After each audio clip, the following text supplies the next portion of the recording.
What's up, everyone? Welcome to the Rybrary. I'm your librarian. Hope you're having a good day. It is the end of June. That means it is halfway through the year. It is summer. And that also means that it's time to take a look back and see what the best reads of the year so far have been for me. In this video, I'm going to be counting down my top 10 reads of the year so far. This is for new reads. It does not include rereads. Just not that there's a lot of those. Just to be clear on the rules. Yeah, so let's get to it. There's one honorable mention that I wanted to give, and that's The Gunslinger by Stephen King. I finished reading this recently, and I really liked it. I'm pretty sure it will end up in this top 10 at some point, but my thoughts and feelings on it are still kind of congealing. So I just wanted to mention it because it is really good, and it definitely is a contender for this top 10. You will also notice in this video that I only have 3 physical copies of the 10 books here. Some I read on Kindle, some I got from the library, some I did audiobooks. Uh, so, sorry about that. Let's start the list off at number 10. And number 10 is Last Argument of Kings by Joe Abercrombie, the third book in his First Law trilogy, which is set in his greater First Law world, which I believe comprises 10 books at this point. This is a high fantasy series. Joe Abercrombie is sort of known as the king of grimdark fantasy, other than George R. R. Martin. And it's bleak and morally gray and complex characters. That's kind of thing is and ruminations on the difficulty of doing the right thing in any context. No one really does all the right thing or is totally good or bad. That's kind of the defining features of grimdark fantasy generally, and a lot of Joe Abercrombie's work. This whole trilogy was a rocky kind of experience for me. After reading the first book in the series called The Blade Itself, I wasn't even sure if I wanted to continue. It just didn't step up, above the level of your average high fantasy work to me, and I thought it had one of the worst endings of any book I've ever read. Actually, it's such a non-ending that it made me angry. I'm a big ending guy, so bad endings and non-endings are huge strikes against things for me. But I decided to keep going, and I decided one crucial decision I made in continuing with the series was I decided to listen to the audiobooks, and that improved the experience dramatically for me because the audiobooks are incredible. The narrator is a man named Stephen Pacey. His performances in these books are just incredible. He does such great distinctive voices for all the characters. So I read this third book in the series in the audiobook form as well, and I would highly recommend that. The series is oddly structured. It's there's as much plot in this third book as in the first two combined. The first two books feel very slow and weirdly plotted, and that's sort of part of the reason that I didn't love it. There are pretty good characters. There's one great character, Sandan Glokta, the who's a torturer, a crippled torturer, and he was really the thing that kept me wanting to come back to see more of this character. The other characters were pretty good, not amazing. So I was like not necessarily expecting to love Last Argument of Kings, and I didn't, but it did manage to win me over as a Joe Abercrombie fan by the end of it. In spite of the weirdness of the plotting and the pacing, it does come together in a pretty satisfying way. There's some great character arcs. Even though I liked Last Argument of Kings better from the beginning, I thought it was a definite step up. I still until I got to about 3/4 of the way through the books, I was planning on not necessarily continuing with any more First Law books. But then something weird happened, and Joe Abercrombie made a really interesting decision that kind of put the whole thing in a new context in my mind and gave me new a new perspective on everything that had happened in this book, and like made the world itself much more interesting. And as a result, I do plan on coming back to read more books in the First Law trilogy, or in the First Law world. Yeah, it still didn't get above number 10 here for me because, like I said, it was very rocky, and I still didn't like love everything about Last Argument of Kings. But yeah, I do think there is something valuable here that I think is worth pursuing more for me.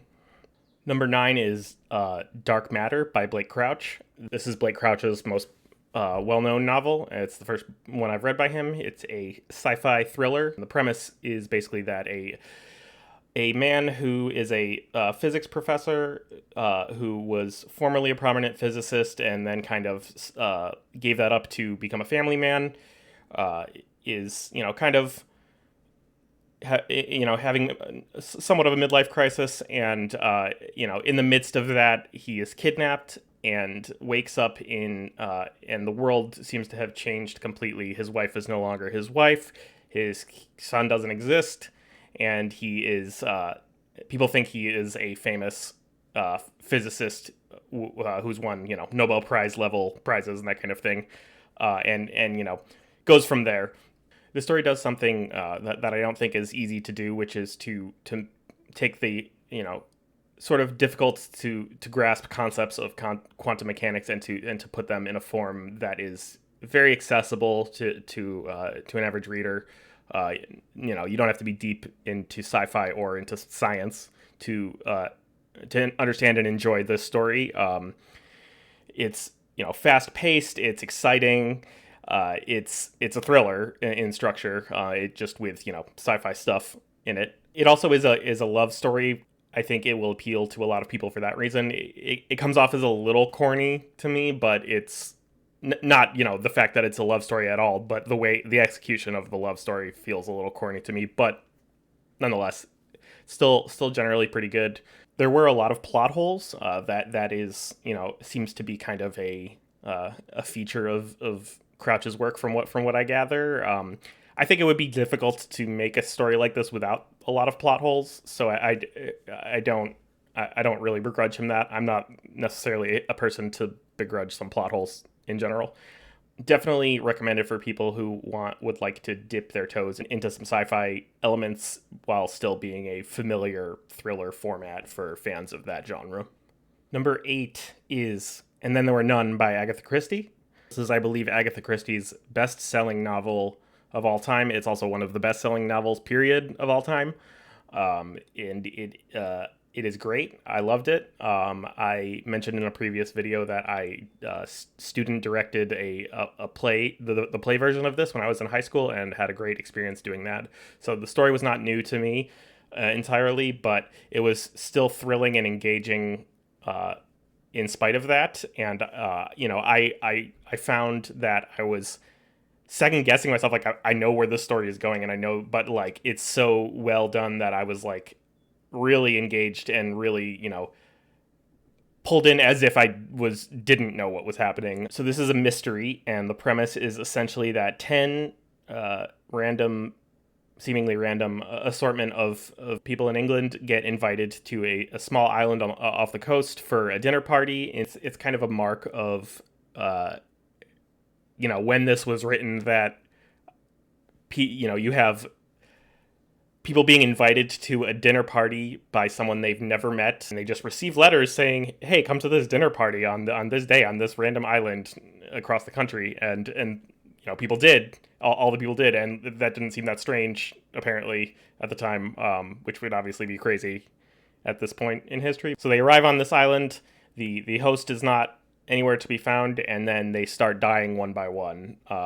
They realize that they're being killed off one by one. And the characters are all great. Their backstories are really interesting. There's such a feeling of paranoia about like which of them is the killer, or if any of them are, or if they're never really sure if anyone else is around. And that's painted so well by Agatha Christie that it just feels very like frightening. Like I feel like I'm in this house and like in this giant mansion on this island, and that there could be someone hiding somewhere in that I can't see. And then going back and forth between that, or are you crazy? Is this all just accidental? It's very, very well executed. There are a couple issues that I had with it. The biggest one is like the ending is awkward. The reveal just kind of like comes along.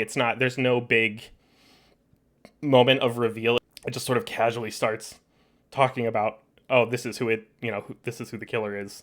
I don't think anyone would write it like this today. I mean, Agatha Christie was obviously a seminal influence in the development of the mystery genre in general. So a lot of the things that we take for granted in that genre are not, we're not there yet when she was writing. But it was just sort of an awkward ending. But other than that, it was a great mystery novel. It's my first Agatha Christie novel that I've read, and I would love to read more in the future. At number 7, we have Caliban's War by James S.A. Corey, which is the pen name for Ty Frank and Daniel Abraham, two authors who write together as James S.A. Corey. This is the second book in The Expanse, which is their famed space opera series, which I love. I read both that and the previous book, the first book in the series, Leviathan Wakes, I read this year. Spoiler, Leviathan Wakes shows up later in this list, but Caliban's War was great too. It didn't have quite the punch of the first one for me. Caliban's War seems more about fleshing out the world and giving color and character to Earth and to Mars and to the asteroid belt, which are the three kinds of like main cultures and civilizations that make up the world here. We get some great new characters here. Christian Avasarala, the politician from the UN, who is just tough as nails and so funny, and just love her to death. And also Bobby Draper, a no nonsense Martian soldier who kind of finds herself at odds with the actions of her government. One of the coolest things about this book for me was you get to see the moon called Ganymede, where a lot of the crops for the asteroid belt and the outer planets, what they call the outer planets, not Earth or Mars. You get to see where that's all made, and how the repercussions it has when war comes to Ganymede, and has a profound effect on the food supply of the world. I just thought that was really interesting and really realistic, and that's kind of a trademark of this whole series. Is like these are the real concerns and things that you would be thinking about and be concerned about at the point when we start actually colonizing Mars, asteroid belt, whatever. It's a great series, and I'll talk about it more when I get to Leviathan Wakes. But yeah, Caliban's War was a great book.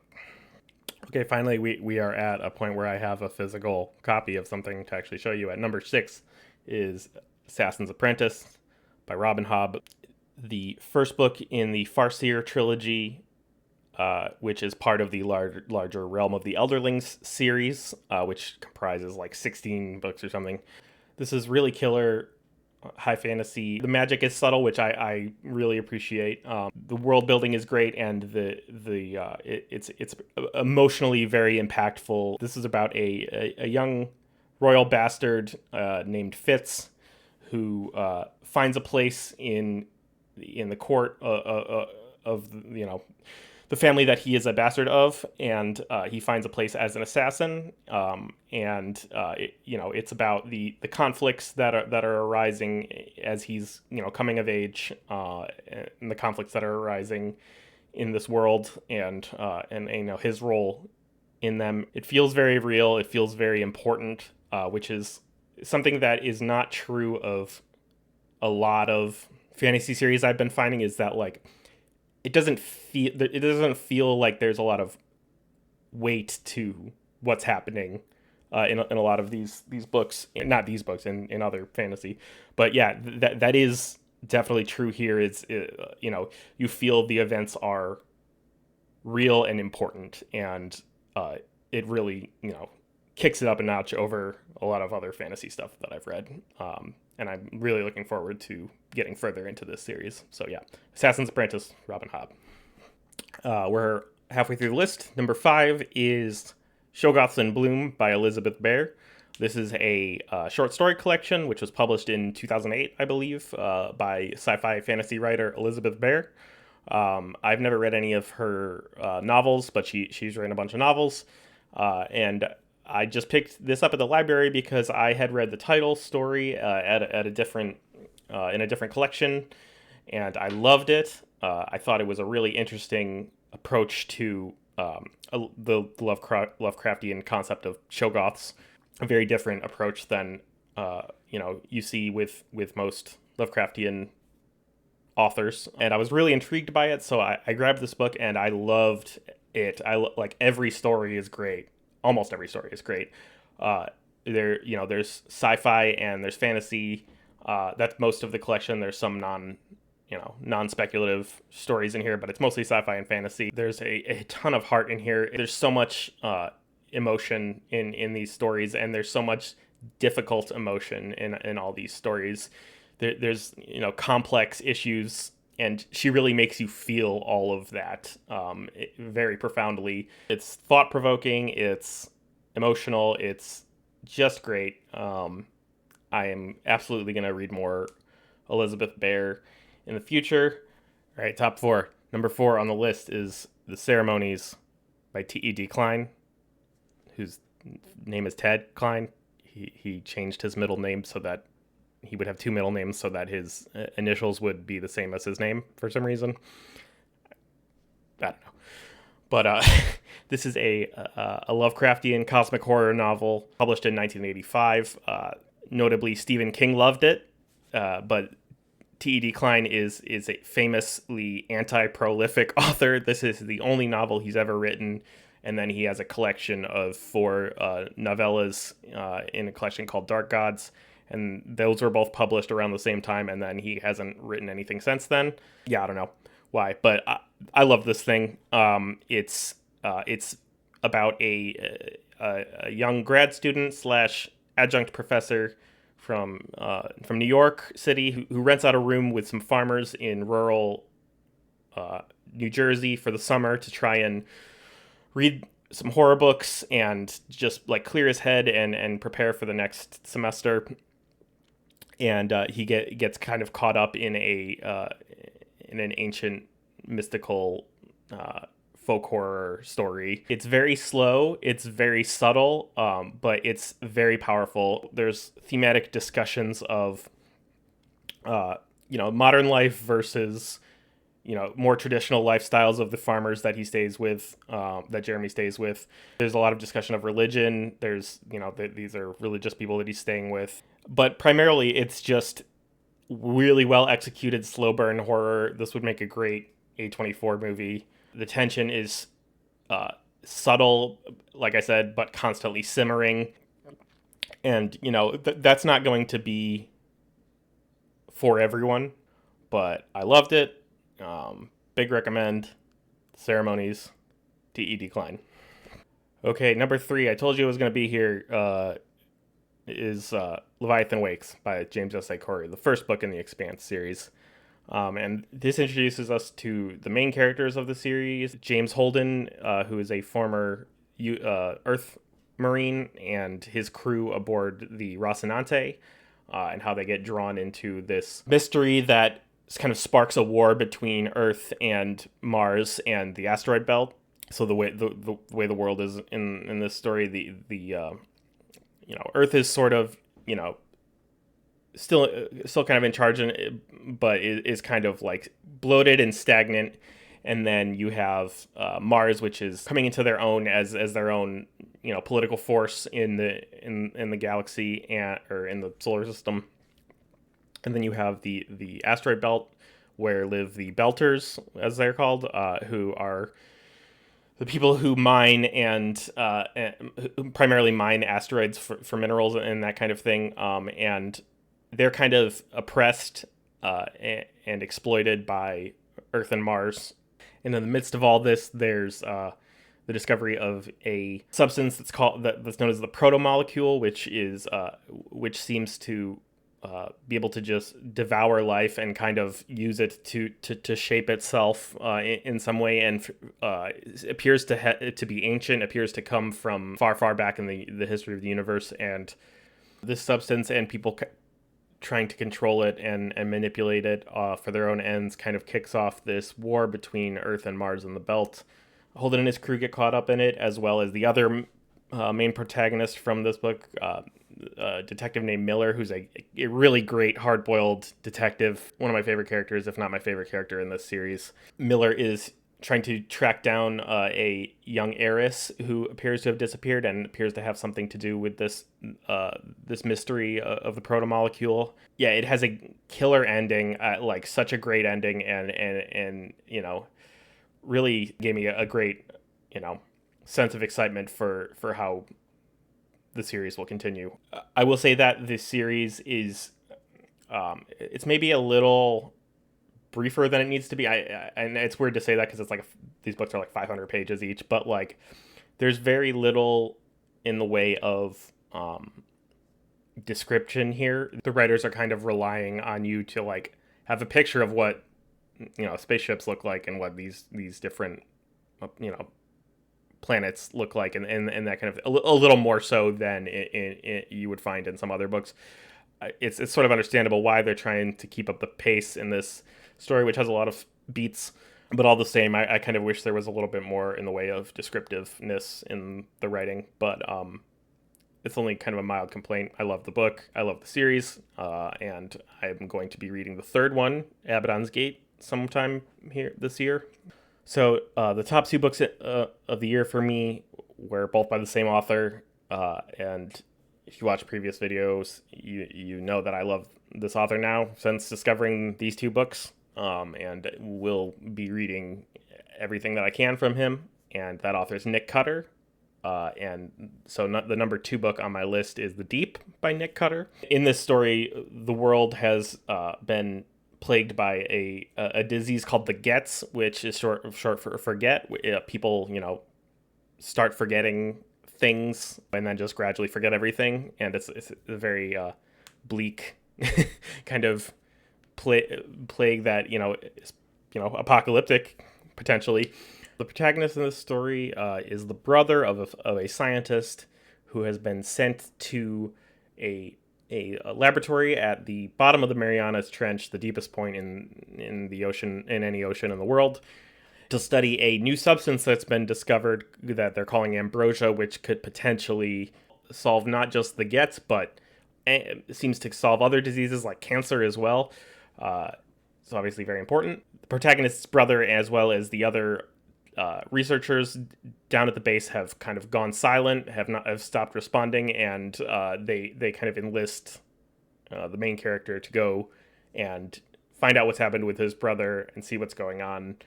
It is horrific at points and very bleak. It also has this quality that is present in the horror that I really love, and that is it inspires a sense of awe in you, and I think that's the main contribution of like Lovecraftian horror, cosmic horror. I think what it does is its goal is to inspire awe, and I really respond to that. But apart from the sort of mysticalness, there's a lot of just like gruesome horror elements in this. There's some crazy body horror. There's some stuff that puts you in the mind of It by Stephen King a little bit, of just like the way that fear manifests in different ways for different people. It's got sort of a haunted house vibe also, which is not I can kind of take or leave that kind of thing depending on the quality of it. But this is great. It does have serious, genuine flaws that I have to acknowledge, and it's testimony to how much I loved the way Nick Cutter does horror, that I'm basically just willing to overlook the serious, like pretty substantial plot flaws. So that brings us to number 1, which is also by Nick Cutter, and that is The Troop, which is his most well-known novel. I believe it's the first novel that he published as Nick Cutter. The author's real name is Craig Davidson. Nick Cutter is a pen name. and he writes his horror books under Nick Cutter. So I read The Deep first, and that led me to want to read this. And this is even better.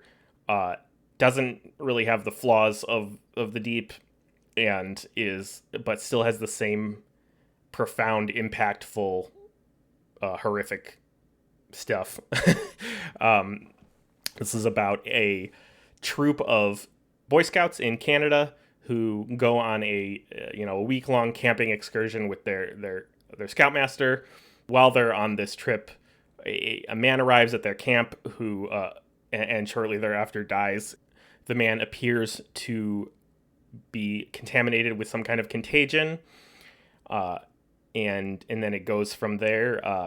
Fair warning here. There's a lot of it's about Boy Scouts. There's a lot of child stuff in this, like child harm stuff, and just like very dark shit. But it's so well done. Horror presents itself in so many different ways in this book, and it's kind of overwhelming for that reason, because you're like, you have a grasp on one element of where the horror is coming from, and then there's like a whole other thing that gets introduced that just makes it that's just like, wow, now you have to, now there's another source of horror coming in. It's not perfect. It's got kind of a little bit of a lackluster ending. It's an adequate ending, but it's not, amazing. But this is just thematically great. If I had to say, without giving too much away, it's about what it's like to discover when you're a kid or when you're an adolescent that no one really knows what they're doing in the world. Society doesn't have it together in any way, that in any real substantial way, and that in some ways society is actively out to get you. It's very bleak in that way. It's very bleak in a bunch of ways, but in its picture that it portrays of what the reality of growing up and the picture of the world. It is also interesting in that it's partly epistolary, so you'll get like a couple chapters of the story, and then you'll get a transcript of an interview or a newspaper article or and that kind of thing. The different sources that tell this story make it really interesting, in addition to the story itself, which is just great. I love it. I'm going to be reading everything from Nick Cutter without question. Certainly jumped up the list of my favorite horror authors. I don't know how much stock to really put in these authors' quotes on books, but this one is from Stephen King. And it says, the troop scared the hell out of me, and I couldn't put it down. This is old school horror at its best. And, if it could scare the hell out of Stephen King, that's saying something. I can't recommend it enough. And that's my number one book of the year so far, The Troop by Nick Cutter. So that's where we're at by the halfway point of the year. I am really hoping to read some more great books throughout the course of the year. I'm sure I will.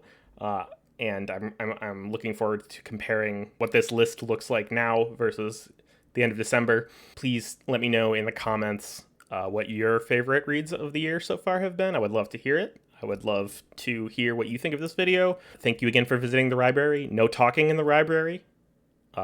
Talking in the Rybrary is very bad. Don't do it. And I hope you guys have a great day.